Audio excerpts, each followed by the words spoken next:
Fit check. Medyo late na, pero i-upload ko pa rin. Why not? Charot. Sa videong to ay graduation ni Jace, kaya kailangan maging formal at kagalang-galang. Char.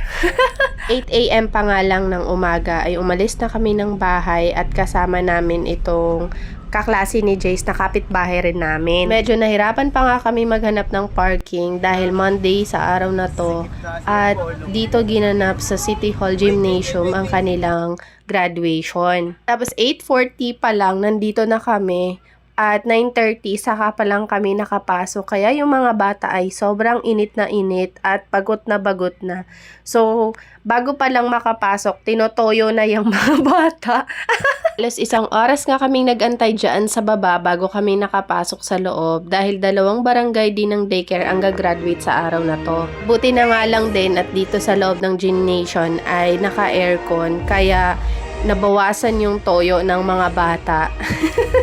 Isip ko na nga na baka magpakarga si Jace habang nasa stage dahil nga tinotoyo na siya doon pa lang sa baba habang nag-aantay kami papasok. Pero mabuti na lang at hindi na nga nagtuloy-tuloy dahil kahit papano nabawasan yung init ng ulo niya dahil malamig na dito sa loob. Totoo lang, pinag-iisipan ko pa nga kung ipapamarch ako si Jace dahil nga magastos.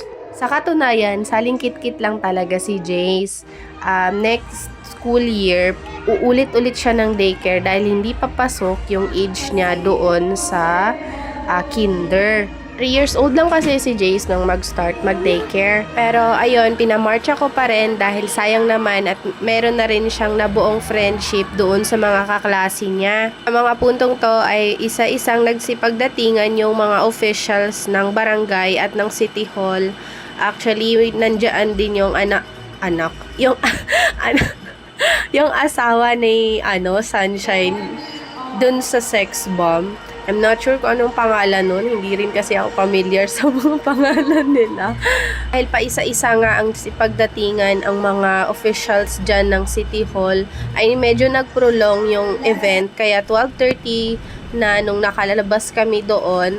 At dito na rin kami kumain sa Jollibee sa bayan. Fast forward, 1:30 p.m. na nung nakauwi kami ng bahay. Kaya bago mag-start yung pasok ko, ay tinupi ko na rin itong gabundo kong tupiin. Hindi ko na nga namalayan yung oras. 4:30 na at mag-i-start na nga yung pasok namin. Sa araw na to din, dapat may 9 a.m. akong pasok at 12 p.m. Pero dahil merong event yung teacher ko, hindi na natuloy yung pasok ko na 2 subject. Kaya isang subject na lang na pinasukan ko sa araw ng Monday, which is yung 4:30 to 6 p.m.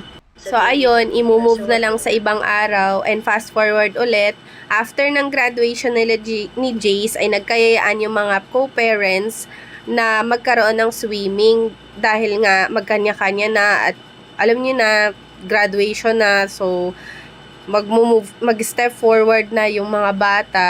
Yung iba kinder, pero dahil sa sitwasyon ni Jace, ulit-ulit siya next school year. Yung magastos man, pero masaya na rin ako dahil ang laki-laki naman ng progress na nangyari sa anak ko. Dati hindi siya marunong makipag-socialize, less siya mag-talk, pero ngayon sobrang daldal, marunong na rin siya makipagkaibigan. At alam mo yun, nakaka-proud dahil ang dami na rin niyang natututunan. Although sa academics magaling siya, pero iba pa rin yung nakikita mong masaya yung anak mo na may kalaro at may socialization sa ibang bata. So, yun lang. Thank you for watching. Bye!